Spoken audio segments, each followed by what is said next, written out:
Greetings, friends, and welcome to The Bright Side, your nutritional program dedicated to the understanding of the vast world of nutrition and nutritional supplementation. I'm your host, Pharmacist Ben, nutritional pharmacist from Boulder, Colorado. I use nutritional supplements where other healthcare practitioners use toxic pharmaceutical drugs and sometimes deadly medical procedures. If you suspect that there are natural nutritional roads to your vitality and health and well-being and to addressing your health challenges, whatever they may be, but you don't know where to begin, you have come to the right place. As you listen to The Bright Side every day, you are more and more in control of your body.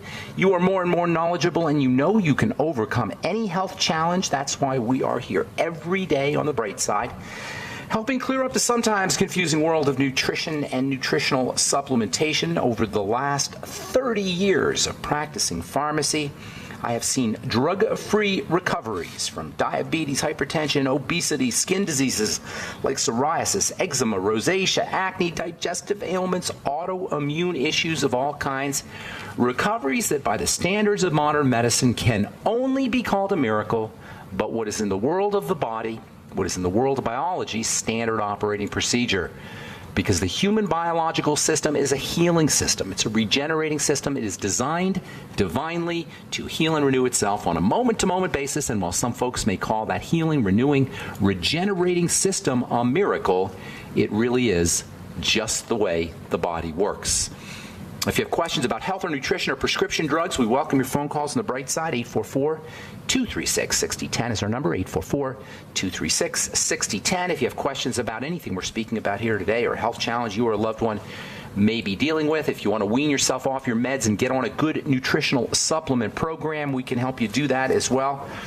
And if you have questions about our Truth Skin Health products or skin health questions or formulation questions, ingredients, something you may have heard about or read about, again, 844-236-6010 is our number on The Bright Side. If you want to purchase any of the longevity products you hear advertised or recommended on the program, please head to my websites, brightsideben.com, criticalhealthnews.com, or pharmacistben.com. We've got blog posts and news stories at all our websites, and you can sign up to join the Bright Side Ben team right off the website or purchase any of the longevity products right off our websites as well. You can also call the phone team at 866-735-2470, 866-735-2470. That's the phone number for the Bright Side Ben phone team for a one-time $25 fee. You can start a longevity business and help spread the word about the power and importance of a good nutritional supplement program. Also want to remind you to take a look at our Truth Skin Health products, including our Truth Retinol 5% Gel, Truth Balm, Truth Omega-6 Healing Cream, and Truth Serum. They're all up at truthtreatments.com, truthtreatments.com. Never any preservatives, fragrances, fillers, wax, silicone, propylene, glycol, water, emulsifier, surfactant, nothing your skin doesn't need or doesn't want ever in our Truth Skin Health products, truthtreatments.com, truthtreatments.com. All right, welcome back to The Bright Side, friends. We're talking about the female hormone, estrogen. Also, men make estrogen as well. It's so-called female hormone. It shouldn't be, because men make estrogen as well as females, as well as women. It isn't associated with pregnancy. I should say it's associated with fertility. It's associated with the growth of the fetus in the womb. However, it is as much a stress hormone, a pro-inflammatory hormone, as it is a female hormone, or as it is a fetal development hormone. It's also a connective tissue stimulating hormone. That's how we got on this whole subject. In the beginning, we're talking about the connective tissue, and it turns out that estrogen stimulates the production of connective tissue for better or for worse. It's associated with fibrosis. It's associated with blood clotting, which is a type of blood fibrosis or blood inflammation, in addition to inducing the development of the fetus in the womb. Estrogen's growth properties and its fibrosis properties and its excitation properties and its inflammatory properties and its pro-immune properties are supposed to be balanced by progesterone. And this is why I always say, for women who are going through menopause, if they want to try hormone replacement therapy, try progesterone first. And you should never be using estrogen without progesterone. They work together. Now, these days, most physicians know that progesterone has to be dispensed with estrogen, but unfortunately, a lot of physicians are under the illusion or under the delusion that prescription or artificial or pharmacological progesterone is the same thing as progesterone. It is not.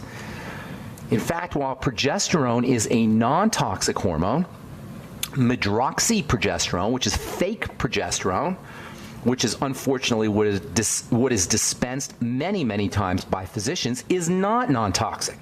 It is quite toxic, and it can be responsible for a lot of health challenges, including cancer. If you look at your prescription for progesterone, your doctor says, well, I'm going to give you a prescription for progesterone here, and he writes medroxyprogesterone, or he writes Provera, or some other brand name, tell him you want real progesterone.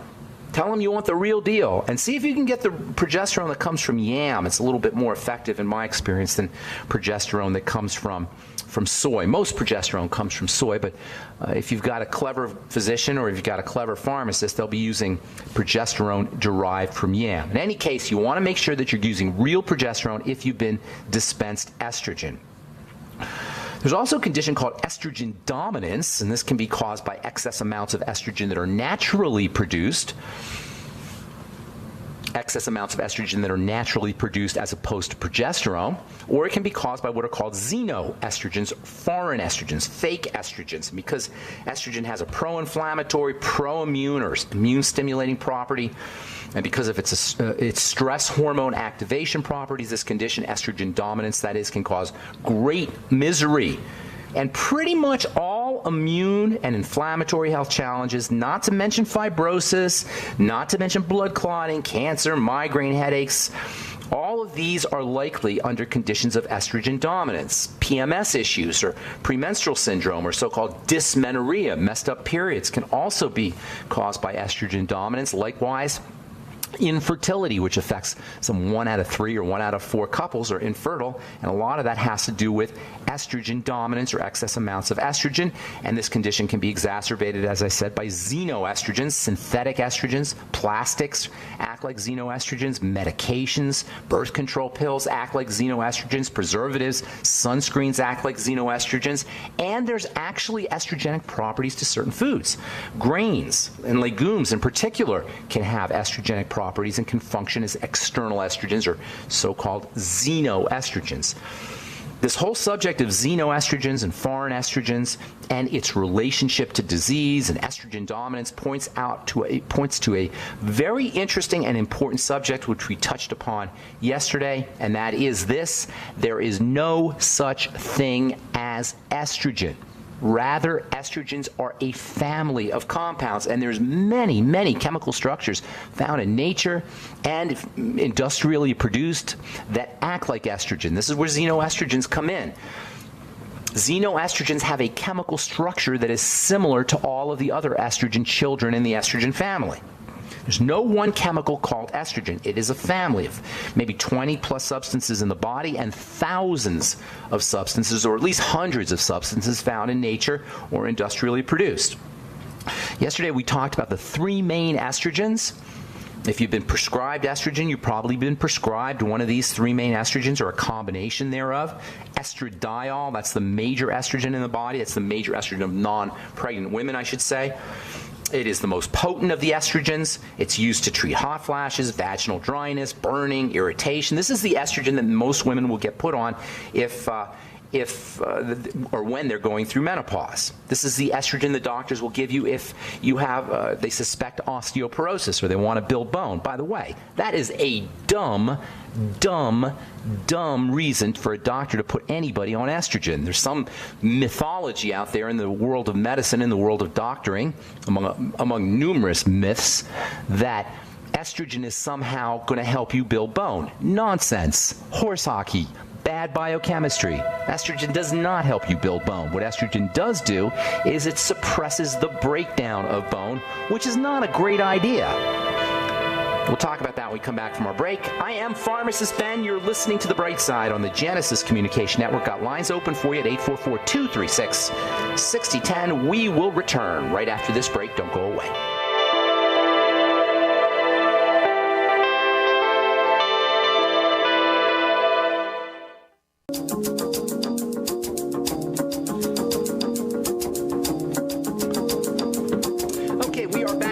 on The Bright Side. Pharmacist Ben here. We're on the air Monday through Friday, 8 to 9 Pacific, 10 to 11 Central Time, 24/7 on our archive pages at brightsideben.com and benfuchsarchives.com. Thank you to Peter in the UK for setting that up. There's search engines on benfuchsarchives.com and brightsideben.com. You can purchase longevity products from brightsideben.com, also criticalhealthnews.com and pharmacistben.com. And you can also sign up to join the Brightside Ben team if you're entrepreneurially minded, if you're a business person and you want to start a business but you don't want to deal with inventory and infrastructure and you want to enjoy all the tax benefits, tax write-offs associated with having your own business and being your own boss and making as much or as little money as you like. This is a business you want to know about. Of course, it's also a business where you can help change lives. You can spread the word about how powerful and important a good nutritional supplement program is and make money at the same time. You can do that. You can sign up right off the websites at brightsideben.com, pharmacistben.com, and criticalhealthnews.com. Or you can call the Brightside Ben phone team at 866-735-2470, 866-735-2470. Also want to remind you to check out brightsidehealth.com, brightsidehealth.com. We've got a bunch of new products on there. I've got a vegan protein powder, coconut powder, which is super tasty and super delicious. You can add that to your smoothies. And we also have a hemp salve in addition to all our enzyme products, and pure hemp botanicals, CBD tincture, all at brightsidehealth.com. If you haven't checked it out lately, you might want to take a look at brightsidehealth.com. All right, talking estrogen here as it relates to connective tissue and as it relates to disease and as it relates to menopause, as it relates to cancer, as it relates to autoimmunity, and there's a reason why estrogen is associated with all these nasty things. And it's not so much estrogen as it is the breakdown products of estrogen. If you've been dispensed estrogen for menopause, or sometimes they'll give it to you for aging, they'll give it to you for osteoporosis, which, as I was saying, is really a dumb reason to take estrogen or a dumb reason to dispense estrogen. We have this idea, the medical model anyway, has this idea that estrogen somehow helps you build bone. Nonsense. It does not. It is a pro-inflammatory substance, and pro-inflammatory substances do not help you build bone. Estrogen does suppress the breakdown of bone, but that's not the same thing as building bone. Bone turnover means that bone is broken down and bone is built up, out with the old, in with the new, and this is a very important part of how the body builds itself up. It breaks down before it builds up, and suppression of breakdown does not help you have strong bones. It may keep your bone intact, but what ends up happening is you end up with fragile, weak bone. Yes, the bone is still there, but it's fragile and weak because the body can't clear out the old stuff. And it can't produce the new stuff if it doesn't clear out the old stuff, which is why bisphosphonates like Fosamax and Boniva and Actonel are not good strategies either, nor is estrogen. Progesterone, on the other hand, does build bone, which is yet another reason to try progesterone first before you go into estrogen. Anyway, there are three main types of estrogen. Estradiol is the primary estrogen in the body. Sometimes they'll actually use estradiol as part of cancer treatment, although ironically, estradiol levels can be associated with, elevated estradiol levels can be associated with cancer. Estradiol is your youth and fertility and femininity, that's hard to say, femininity. Estrogen, it's the main estrogen for pharmaceuticals or for drug therapy. It's considered to be the most active estrogen. It's the one that performs the most wide-ranging of the estrogen effects. And it can actually jack up the adrenal glands. I say focus on your adrenal glands. We talked about this yesterday. If you're dealing with menopausal symptoms, focus on the adrenal glands. If you're dealing with hot flashes, anxiety, jitteriness, insomnia, infertility, depression, all of these are the result of adrenal stress. All of these can be the result of metabolites of estrogen and their effects on the adrenal glands. And as I say, estradiol is the most potent of all the estrogens, and that's the one that's most associated with adrenal stress. Estradiol is also the estrogen that's associated with reproductive function as well as the development of cancers, although ironically, it is also used sometimes in cancer treatment.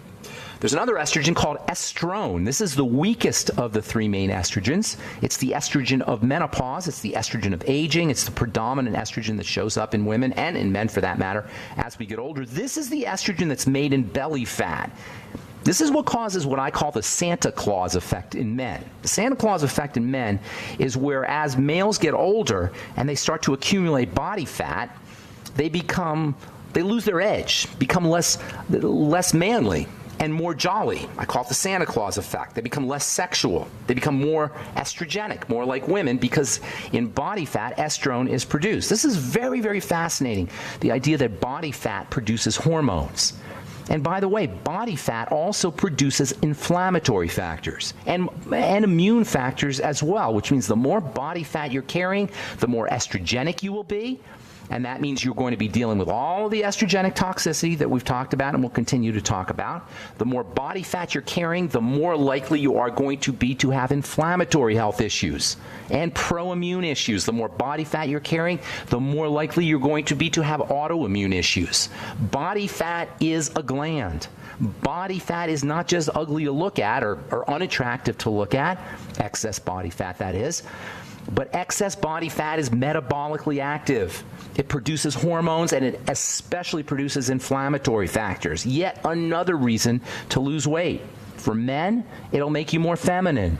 It'll make you less sexual. It'll make you less virile. It'll make you less fertile. It'll make you weaker.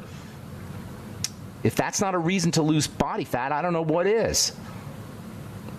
If you're dealing with erectile dysfunction and you're carrying body fat, excess body fat, losing that excess body fat can make you more virile. It can reduce the likelihood of erectile dysfunction. It may be that we don't need Viagra, we just need to lose some body fat. So estrone is the weakest of the estrogens. Like estradiol, here's the problem with estrone. It is the weakest of the estrogens, but it can get turned into estradiol. It can have some of the same problems associated with estradiol, including cancer, including adrenal stress, and including fertility and including excess femininity, because estrone can get turned into estradiol. It can get produced from estradiol.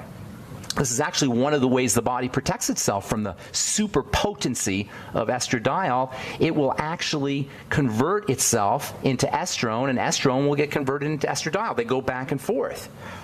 Because it's weaker than estradiol, it's thought to be safer than estradiol, and a lot of doctors will dispense estrone as a prescription. Although because estrone gets converted into estradiol, I'm not sure how effective that will be.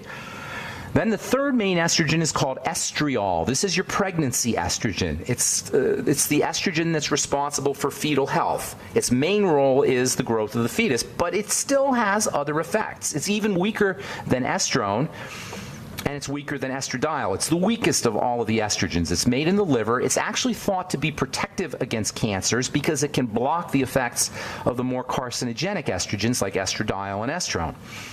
But again, it can get converted into toxic metabolites itself, so-called catechol estrogens, and we're going to talk about catechol estrogens here in a little bit. But still, there's healthcare practitioners, doctors, medical folks who believe that this is the best estrogen to use for HRT. I tend to agree because it has the weakest of the estrogenic effects. Although some doctors are dismissive of it because it is so weak. If you're going to go with a prescription with HRT, hormone replacement therapy, this is the one. Estriol is the one that you want to choose, in my opinion. All right, I'm Pharmacist Ben. You're listening to The Bright Side on the Genesis Communication Network. We're back on The Bright Side. I'm Pharmacist Ben. 844-236-6010 is our number. 844-236-6010. If you have questions about estrogen or anything we're speaking about here today, autoimmunity, estrogen toxicity. If you're on HRT, hormone replacement therapy, you want some ideas on how you can help detoxify estrogen, we can help you. We're going to talk about that in the coming days, how you can clear out estrogen or support clearance of estrogen out of your body. We'll do that in the next few days. 844-236-6010 is our number. Hang on if you're on hold. We'll get to you in just a moment. A couple of cool stories I want to share with you. From the journal Nature Communications, BPA replacement found also to cause estrogen-related problems. Turns out that BPA, which is a chemical found in plastics, is a xenoestrogen, and it's a big, big problem. Bisphenol A is the technical name. It's used as a softener for plastics. So manufacturers are looking for all kinds of replacements for this stuff, BPA. Well, it turns out that the replacements are also estrogenic, and this highlights the idea that we were talking about earlier in the program, that there are hundreds or maybe thousands of different compounds found in nature and found synthetically that act like estrogen. Estrogen is basically a shape. It's not one thing. It's a kind of chemical shape, and there's many, many chemicals that have this shape, this chemical structure. So just because something doesn't have BPA in it doesn't mean you're off the xenoestrogenic hook. In this case, something called BHPF, which is a BPA replacement, can also cause estrogenic health problems, estrogenic health issues, and that includes cancer and infertility and anxiety and jitteriness and all kinds of problems, fibrosis and connective tissue disorders, etc. From the journal Movement Disorders, study shows link between microbiome in the gut and Parkinson's disease. Yet another study talking about the importance of the microbiome, the universe of bacteria that live in the gut. This is the connection between the microbiome and Parkinson's disease. Quote, there is growing evidence that there is a connection between Parkinson's disease and the composition of the microbiome in the gut.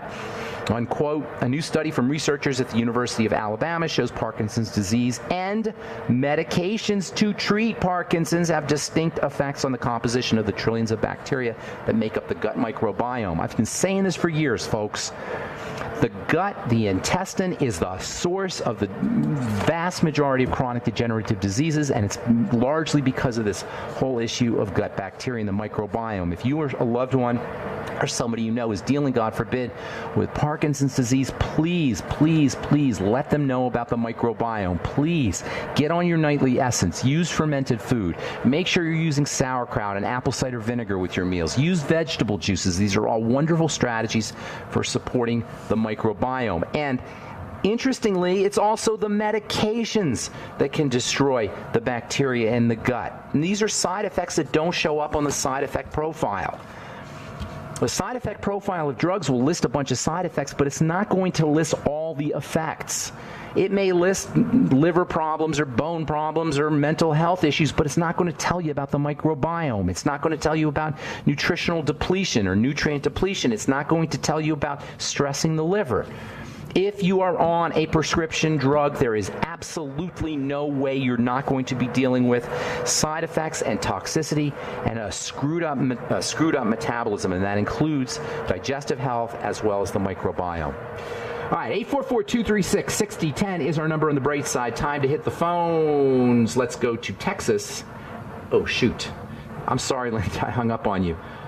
Linda, call back and we'll get you. Linda was hanging on the whole program. I apologize, Linda. Call back. I'll get you first up. Brooke in Tampa, welcome to the bright side. Brooke. Hello there, Brooke. Hey, Brooke. What's going on, ma'am? Hey, Ben. I had a question. I work in produce, and I get lots of questions about the sugars that are in fruits and vegetables. So my question is two parts. I guess number one, with fruits and vegetables compared to raw sugar, how is that a different form? You know, like bell peppers, for example. A lot of people want to do bell peppers because it's high in vitamin C, but there's 5 grams of sugar in it. So how does that work differently than raw sugar in the body? And the second part is, what about honey? How does that work in the body differently than sugar does, or does it? Okay, great question. I get that question a lot. Here's the deal. Sugar is sugar is sugar. Fructose is sugar. Glucose is sugar. They don't work the same way, actually. Fructose is handled by the liver primarily, and that means if you have liver problems, you really want to be careful about fructose. But in fruits and vegetables, it's a little bit different. And that's because in fruits and vegetables, you get cofactors that help the body process sugar, especially in vegetables, which have a lot of fiber. Now, you also get some fiber in fruits, of course, but vegetables tend to be fiber-rich, and vegetables also tend to have more nutrition than fruits. The fruits we choose to eat usually are high in sugar, and the medicine in a fruit tends to be located in the peel, which most of us don't eat, at least not as much as we eat vegetables. When you eat a vegetable, the difference, by the way, between a vegetable and a fruit is the peel. A vegetable doesn't have a peel. Fruits do have a peel. And the medicine tends to be located in the peel area in a fruit, and it tends to be dispersed in a vegetable. Does that make sense? So when you eat a whole vegetable, you're getting all of the nutrients that help your body process the sugar. Nonetheless, you still want to be respectful of the sugar, especially in fruits. I say respect sugar. Don't necessarily avoid it, but respect it. It's not like fruits are totally benign, and if you really want to have sweets from produce or a sweet flavor from produce, go with vegetables because you get a lot more nutrition. There's a lot more medicine in vegetables than there is in fruit. So that's part one of your question. Now, what was the part two? Oh, honey. Honey is super sweet. It contains mostly fructose or fruit sugar, although there probably is some glucose in there as well. But honey has enzymes in it, and honey has B vitamins. So again, it's a whole food, so you're getting some nutritional value out of it. It's better than straight sugar. That having been said, if you're diabetic or you're trying to keep your sugar intake down, or you don't want to gain weight, or there's a lot of reasons to stay away from honey and fruits and sweet foods, even if they're natural. If you're going to eat these kinds of foods and enjoy the sweetness, use small amounts. Eat a quarter of a banana. You don't need to eat the whole banana. Eat a quarter of an apple. You don't need the whole apple. Have a small amount of honey, a quarter teaspoonful or half a teaspoonful. What you're looking for is to make yourself more sensitive to the sweet taste. What happens when we eat a lot of sweet is our sweet taste gets dumbed down, and it requires more and more sweetness for us to get that sweet buzz, or for us to enjoy the sweet flavor. You can experiment with this yourself by laying off sugar for a couple of days. If you lay off of sugar for a couple of days and then you start eating sugar again and you eat the same amount that you used to eat, it'll be unbearably sweet. And that's where you want to get to. You want to get to the place where even a little bit more sugar than you're used to having, or a little bit more sweetness than you're used to having, becomes unbearable. And you can only do that by limiting or restricting your intake for a while, or completely laying off of it for a couple of days. Does that answer your question, Brooke? Yeah, it does. Just like I heard at parties hundreds of years ago, they used to pass sugar around because people would get high on it because we weren't so accustomed to it in our daily diet. Exactly. When you're not accustomed to it, it becomes intolerable. And by the way, if you're craving sugar, you absolutely have to have some sugar. But you don't want to go into the cakes or the candies, which contain trans fats and preservatives and all kinds of chemicals, softeners, etc. Have straight sugar. Try just a spoonful of sugar, a spoonful of fructose in a glass of water. Get yourself some fructose powder, put two spoonfuls of fructose in your water, and drink maybe half the glass. That will take care of your sugar cravings. You will get a hit of sugar, that's for sure, but it'll take care of your sugar cravings, and you won't have to deal with all of the chemicals and all the other the trans fats and hydrogenated fats, all the other nasty things that are in processed, sugary containing foods. It's still not great, but it's better than going with candy bars and processed cakes and snacks, etc. All right, I'm Pharmacist Ben. I hope that helps, Brooke. I'm going to let you go. I got a bunch of calls here. I'm Pharmacist Ben. We'll be back.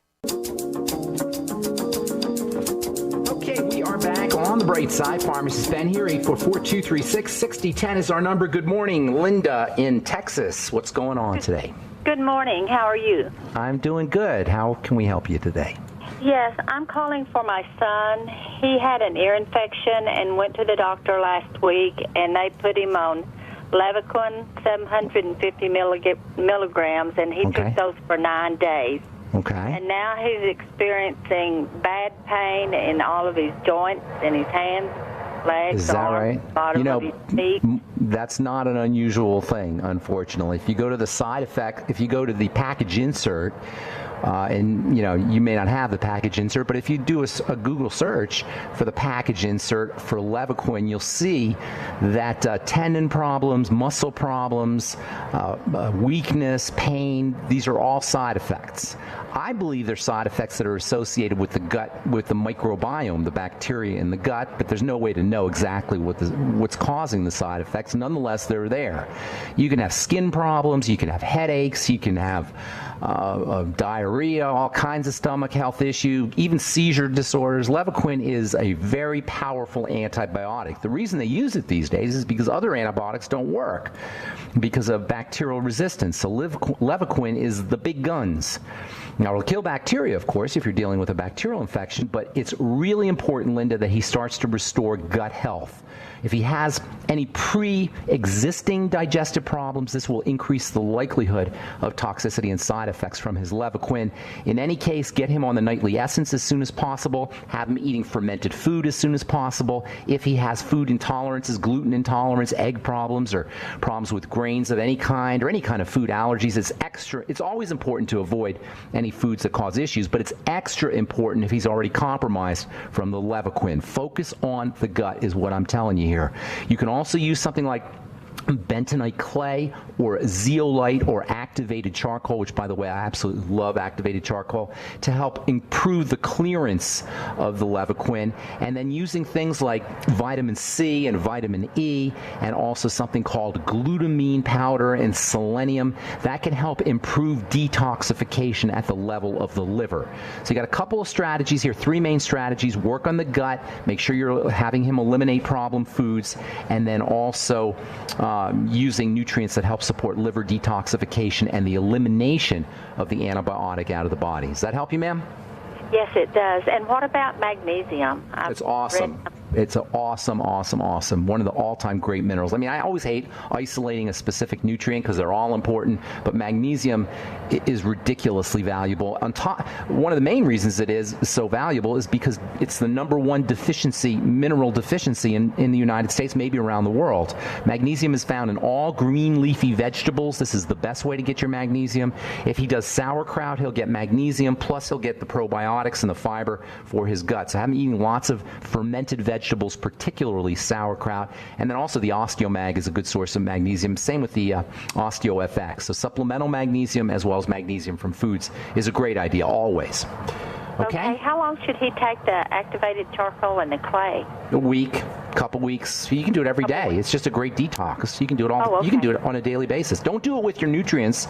Don't do it with your supplements because it'll stick. Your supplements will stick to the charcoal, and that will get cleared out. And by the way, activated charcoal is great for people drinking alcohol, or if you're binging. If you're going to go out for a night and get a little inebriated, using activated charcoal when you come home can help prevent a hangover. Okay. Okay? Anything All right. else? All right. Take care, Linda. That's all. Thanks for your call. Thank you very much. Okay, bye-bye. All right, let's go to Brian in Texas. Welcome to the bright side, Brian. Good morning. Hey, Pharmacist Ben, how are you? I'm doing good. What's going on today? Hey, not much. I called you actually a couple of weeks ago, and I got cut off because you had time to ask a question. I'm losing you, Brian. Brian, I'm losing you. Speak into the phone. Can you hear me now? Yeah, much better. Can you Go ahead. Can you hear me better? Yeah, go ahead. We only got a couple minutes. I had a question, 2 questions. One, I wanted to follow up. I had you on the phone a couple of weeks ago, and you had to go because you ran out of time. Okay. The first thing I want to ask you about the estrogen you've been talking about is, does flax seeds cause you to produce estrogen? Because I always thought flax seeds were a superfood, and I put them in my smoothie. They're a superfood. Without a doubt, they're a superfood. They're a great source of protein, great source of vitamin E, great source of fat, and of course, they're wonderful fiber, and I recommend them highly. They are estrogenic in the sense that they contain estrogen-like compounds, specifically something called lignans. You may have heard that term, lignans. Also, essential fatty acids. We're going to talk about this in the coming days. Essential fatty acids can act like estrogen, too. They can help support the production of estrogen. But I wouldn't go so far as to say that flax seeds are estrogen or they stimulate estrogen. It's more like they act a little bit like, they have compounds in them that act a little bit like estrogen. But that's a good thing because it's not really estrogen, but it's kind of sort of similar to estrogen, and it can get you some of the benefits associated with estrogen without the toxicity associated with estrogen. Truly a superfood, Brian, in my opinion. Okay, good to know. And then the other thing, real quick, if I could bother you about the asthma thing. So you had mentioned a couple of weeks ago talking about not being on I think you related to birth control, but you said that there's no medicine we should be on for an extended period of time forever. Ever. Does that include like asthma medicine, like Advir? You know what Advir is? Absolutely. Yes, I know what Advir is. Absolutely. It includes all medication. Now, Advir, and I don't think asthma medicine, I think you use it when you have an asthma attack, right? You're not using it every day. Advir, they say to use Advir in the morning and the night, and it's supposed to help prevent asthma attacks. There's the preventative inhaler. I also have that. I don't have bad asthma, but I wheeze a lot. No, it's not a good idea at all. Advair is like a steroid-type substance, and it's not a good idea at all. tell. And you can tell your doctor's a bonehead and a lazy healthcare professional if he sticks you on this stuff permanently without trying to figure out what the problem is. You follow what I'm saying? If a medical professional just puts you on a drug and says, come back and see me 6 months, and he puts you on the drug again and says, come back and see me 6 months, he's a lazy medical professional, probably an ignorant medical professional as well. Does that cover a lot of doctors? You bet it does. And that's unfortunate. And I don't mean to be mean to doctors, but I'm an advocate for the patient. I'm here to advocate for the poor patient who doesn't understand or doesn't know what these medical professionals are doing to them. And I don't mean to rip on doctors, but if you're a physician or a healthcare professional and you leave a patient on a prescription drug for a long period of time without trying to figure out what the problem is, that's not fair. It's mean-spirited and it's lazy. And it just ticks me off. You know, there's no medicine you should be on for life, and anytime you're on a medication, your number one goal should be to figure out how to get off of it, and that mandates and requires figuring out what the problem is. Does that help? I don't mean to be too mean there. I hate when I sound that way, but it just makes me angry. All right, I got to go, Brian. I appreciate it. Thank you so much. Take care, buddy. Have a good day. All right, let's go to Carol in Washington. Good morning, Carol. Welcome to the bright side. Good morning. It's my daughter. She's in her late 40s, and she has a breakfast of water and coffee and a whole wheat toast and almond butter, and by 10 o'clock she's getting actually shaky. Oh, my goodness. What's with her blood sugar? Get her some. Does she like fish? Does she like fish? Fukushima, you don't eat too much of that anymore. She'd be better off eating the fish from Fukushima than she would eating the wheat toast and whatever, all the other stuff you said, except for the almond butter is a little good. Get her some fish, or get her some meat, or get her some eggs. Have her eat just protein, just one day, just protein and fat. Get her some of the ultimate EFAs, maybe some coconut oil, some butter, and my bone broth protein. Make her a bone broth protein smoothie. All right, just one day. Go to brightsidehealth.com, get my bone broth protein, make her a bone broth protein smoothie, crack an egg in there, and then maybe some flaxseed powder, maybe a touch of Beyond Tangy Tangerine. Have her just do that and watch what happens. And she won't have any shakes. She'll have more energy, and in the long run, she's going to be building muscle and anti-aging as well. More protein. We should be eating protein for breakfast, folks. This idea of the bacon and of the toast and the orange juice and the bacon and the standard breakfast that most of us eating is based on marketing.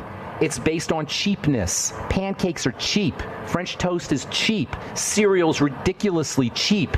And this is why we're encouraged to eat these things. It is a horrible, horrible breakfast. The standard American breakfast is a horrible way to start your day. In fact, fasting is better. Just skipping breakfast is better. Go ahead, I'm sorry. Thank you. Can you tell me the difference between L-glutamine and glutamine? They're the same. L is just a prefix, a chemical prefix that refers to the shape of the glutamine molecule. It's like hands. It's like gloves. You know, you have a left-hand glove and a right-hand glove, and they look exactly the same, except one is left and one is right. That's what the L and the R is. L is left, R is right. And that's good for sugar cravings, I think you said the other day? Absolutely. Okay. It's good for the liver. It's good for the intestine. It's good for sugar cravings. It's good for brain. It's a bodybuilder and a muscle and an athlete's favorite amino acid. It's the most abundant amino acid. It is amazing stuff. And I know there's some doctors, I won't mention their names, who somehow think it's a bad idea to supplement with glutamine. I say it's a great idea. Half a teaspoonful a day of the powder, and don't waste your money on the capsules. I got to go, Carol. We're out of time. I apologize if I left you on hold. I'm Pharmacist Ben. Thanks for listening to The Bright Side. Please check out my Truth Skin Health products at truthtreatments.com and call 866-735-2470 if you want to join the Bright Side Ben team. Have a wonderful, awesome, spectacular, beautiful day. I'm Pharmacist Ben. We will talk to y'all later. Bye for now.